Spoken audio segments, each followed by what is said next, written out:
I'll be bringing a short clip today titled His Presence and Power. Can we pray? Lord, I ask that your word will become a reality unto your sons, that they will walk in the knowledge of the fullness of who they are in you. In the mighty name of Jesus. Amen. Now the word of God speaking in the book of Acts, chapter 10, verse 38. How God anointed Jesus of Nazareth with the Holy Spirit and power. Now if God anointed Christ with the Holy Spirit and power, it shows that power is necessary and very, very important. The kingdom of this world only responds to power. Territory is only respond to power. Hallelujah. Amen. Now, by definition, what is God's presence? I want you to understand that the Holy Spirit is a person. If the Holy Spirit is a person, that means He has a presence. Now, the presence of God is His availability. Amen. And the power of God, it is ability to do work. Amen. Just like you have your phones, without battery, the phone is dead. Now, the phone here signifies presence. The power signifies battery. Hallelujah. So you can experience God's presence and not experience His power. These are two different things. Power is a dimension in God. That was why God had to anoint His own Son with power also. Hallelujah. It only takes men of power to bear proof unto God. Until you touch the power dimension of God, you can't produce proofs. Hallelujah. Amen. Now the word of God speaking concerning Elijah, that the hand of the Lord came upon him, and he girded his loins and ran faster than the chariot of Ahab. How can a man run faster than a horse? That is power. Whenever power comes upon a man, the man make moves. The man make choices that will scare people. Whenever power comes upon a man, that man is being amplified. Hallelujah. When you take one step and it looks like doors open up everywhere. Hallelujah. Now, speaking of Samson, the hand of the Lord came upon him. Now, notice the word being used, the hand of God. The hand of God is the power of God. The face of God is His presence. The hand of God is His power. Until you experience the hand of God, things can't move in your life. Amen. Now, the hand of the Lord came upon Samson, and he tore the mouth of a lion as one would tear the mouth of a goat. Amen. The anointing of God is in three dimensions. Because sometimes people can tell that of the truth, they know that God is here, but still there is no proof. There is no evidence that He is here. He's just available.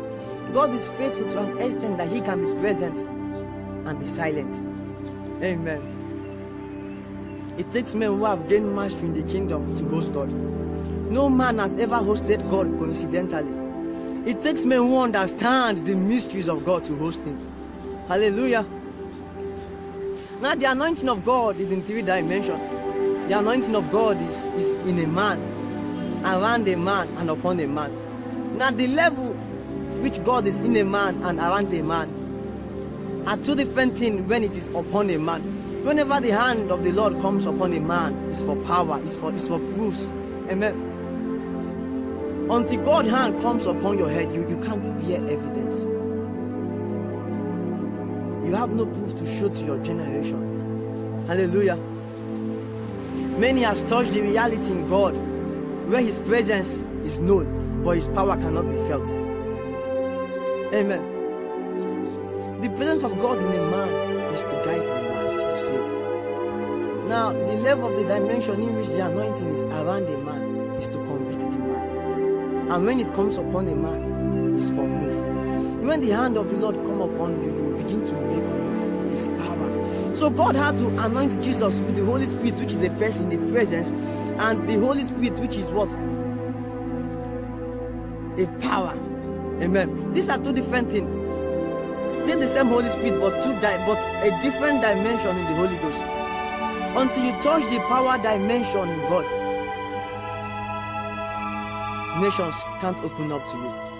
Until you touch the hand of God, the sick cannot be healed. You might feel His presence quite alright, but It takes men who have come in the reality of his power to release life. It takes a man that carries power to make things to move. Whenever force is applied, motion must take place.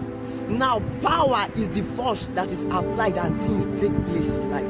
Hallelujah. So you need to press in God to touch power. You have to be deliberate. Amen. It takes consistency to see the power of God. Hallelujah. Amen.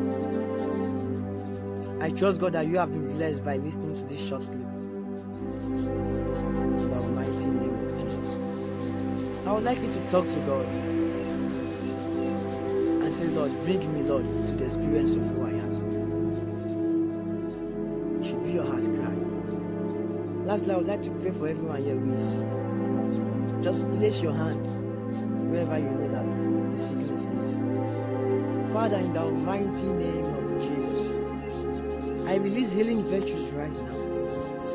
That wherever there is pain, wherever there is deformity, Father, I speak, Lord, that there be healing. Etas satakoski vita edia salianatasko shakumbela takumbela disevena atakumbila namai. Nene koske te vega di ez disease edia akoske vena adaske. In the mighty name of Jesus, I command ulcer to dry up right now. I command sickle cell to be healed right now. In the mighty name of Jesus, wherever there is pain around the leg right now, the power of God is coming upon there. In the mighty name of Jesus, pain leave right now in Jesus' name. Amen. Shalom. Peace.